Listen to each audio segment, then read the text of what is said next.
They will now consummate the marriage under the witness of the tribe. Well done, Ace. You must be extremely proud. Pride is an abomination.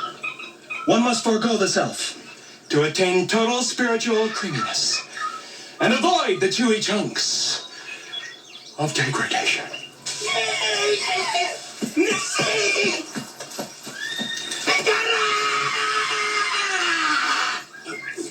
What's that he's saying? Well, I think he's saying she's not a virgin.